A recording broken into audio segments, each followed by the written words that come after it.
चालू करो बे।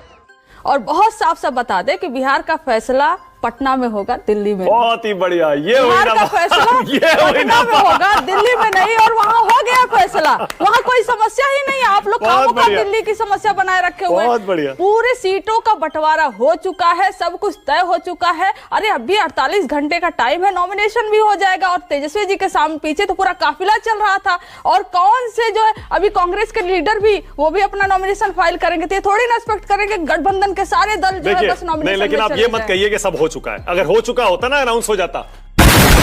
हो चुका है, अनाउंस भी हो जाएगा। अरे एनडीए की तरह थोड़ी ना है कि बताइए तलवार लेकर एक दूसरे के सामने खड़े हुए हैं, जान से मारने के लिए खड़े हुए, लेकिन कहेंगे फ्रेंडली फाइट है।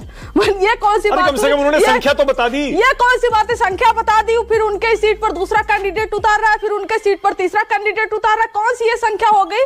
ये तो पूरा गोलमोल पूरा बिहार को घुमाने की कोशिश हो रही है, ये गुमराह करने की कोशिश हो रही है।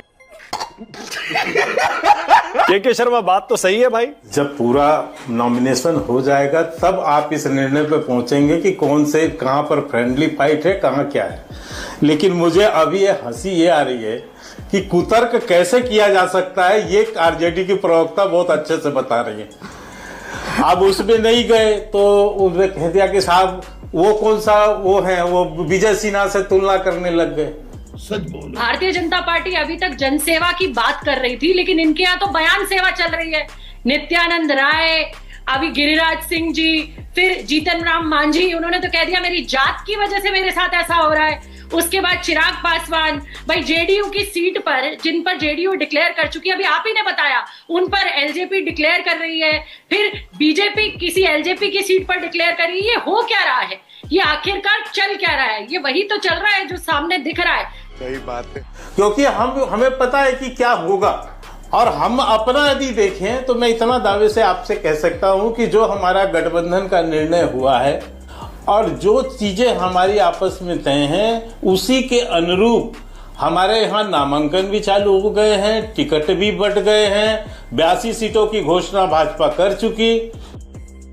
लेकिन जो बड़े पैमाने पर जो लिस्ट निकलना है दो बड़े दलों का, वो बिना किसी कंट्रोवर्सी के सामान्य तौर पे निकल रहा है। उसमें कहीं कोई भी विरोधाभास नहीं है। ये हेडलाइन हो सकती है और होना भी चाहिए, मीडिया बनाए ऐसी हेडलाइन, मैं उसको कोई आपत्ति नहीं करता हूं। लेकिन मैं इतना जरूर कहता हूं कि जो बातें चलती हैं, अभी आपने कुशवाहा जी की बात कही, फिर कुशवाहा जी का बाइट दिखा दिया, हम तो अपना टिकट ही घोषित कर चुके हैं। तो मुझे ऐसा कोई आभास, भाजपा प्रवक्ता मैं आपसे कह सकता हूं, ऐसी कोई विषम परिस्थिति नहीं है। नहीं, मैं नहीं मानता। तो महागठबंधन में सब बढ़िया है, सारी सीटें बढ़िया चल रही हैं। अभी आप ही ने यहाँ कहा कि 50 सीटों पर निर्णय भी हो गया है कि किसको क्या देना है।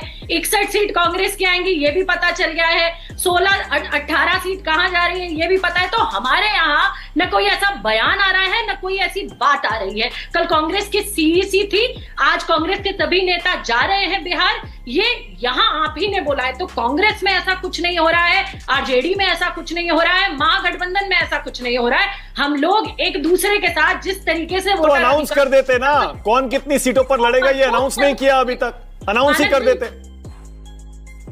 17 तारीख लास्ट डेट है फर्स्ट नॉमिनेशन की, और ये हमें अधिकार है 17 तारीख से पहले हम सारे नाम आपको दे देंगे। हमारे लोग फर्स्ट फेज के नॉमिनेशन भी करेंगे, हमारे महागठबंधन के जितने भी लोग हैं। जदयू के एक एमएलसी हैं गुलाम गौस जी, अगर आप जानते होंगे, उन्होंने एक मीडिया को बाइट दिया है, इंटरव्यू दिया है। उन्होंने सीधा नाराजगी जताई है बीजेपी से और एलजेपी से, और बोला है कि हमें 140 सीटें चाहिए थी, लेकिन हमारा यह हाल कर दिया गया कि हम बार्गेन करने की स्थिति में भी नहीं है। 101 पर लाके हमें छोड़ दिया गया, सौतेला भाई बना दिया गया। इस पर क्या है आपका टेक? आपके यहाँ ऐसे तो आपके यहाँ भी कुछ नेताओं के बयान नहीं, किसके बयान है आप बताइए ना। बयान आते हैं, एक एमएलसी का बयान उठाकर आप कहिएगा कि पूरी पार्टी में सब गड़बड़ चल रहा है। नहीं, आप बताइए हमारे किस नेता का ऐसा बयान है कि हमें इतना सीट चाहिए था लेकिन हमें इतना ही। अच्छा बोलिए, चलिए नवल भाई बोलिए, जवाब दीजिए, बोलिए। बाबा टाइम बहुत खराब आ गया। पहली बात तो ये कि गुलाम गौस जी का वक्तव्य हमारी पार्टी का आधिकारिक वक्तव्य नहीं।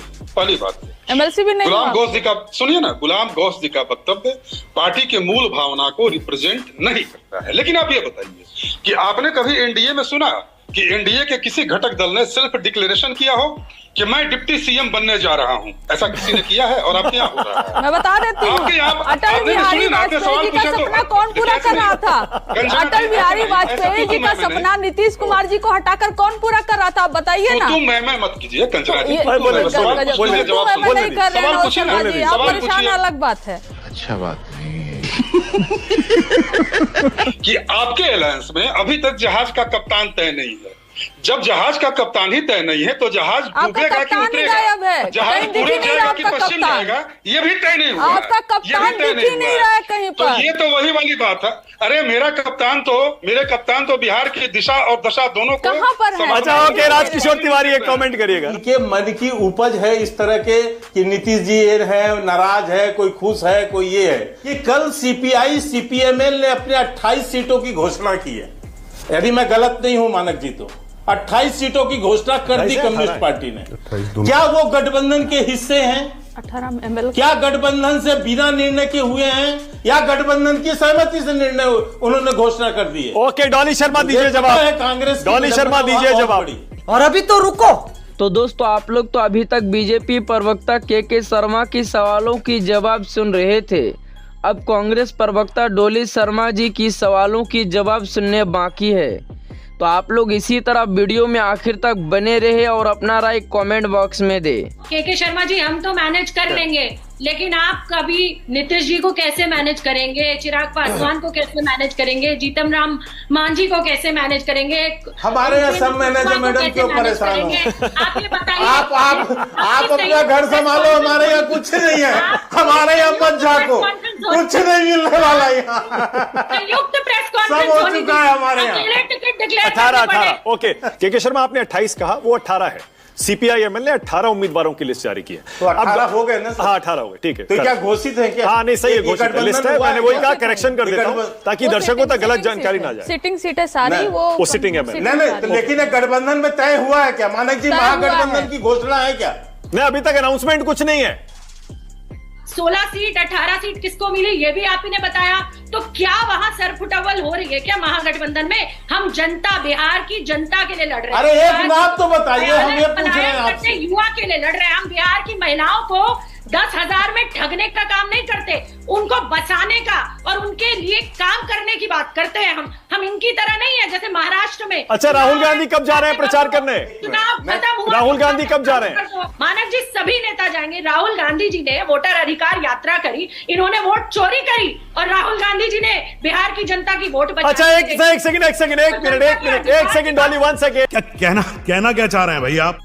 कोई मुद्दा है वोट चोरी का? क्यों नहीं? मैंने पहले भी आपके चैनल पे कहा था, मुद्दा जो बेरोजगारी है, मुद्दा पलायन है, मुद्दा बेरोजगारी का बताया ना तेजस्वी जी ने। हर बेरोजगारी और पलायन मुद्दा है। नहीं सुनिए ना, वो भी एक मुद्दा चुनाव ट्रांसपेरेंसी से हो, इसलिए वोटर अधिकार यात्रा जरूरी था और होना जरूरी था, और हुआ। हमने साथ में वोटर अधिकार यात्रा किया। लेकिन बेरोजगारी का मुद्दा आज मुंह बाय खड़े हुए बिहार में, इसको हम सारे महागठबंधन सबसे बड़ा मुद्दा नहीं है ना वोट चोरी? सबसे बड़ा मुद्दा आज के समय पर बिहार की एक जनता बोल रही है, भुखमरी और बेरोजगारी। बहुत बढ़िया डॉली, सबसे बड़ा मुद्दा क्या है चुनाव का?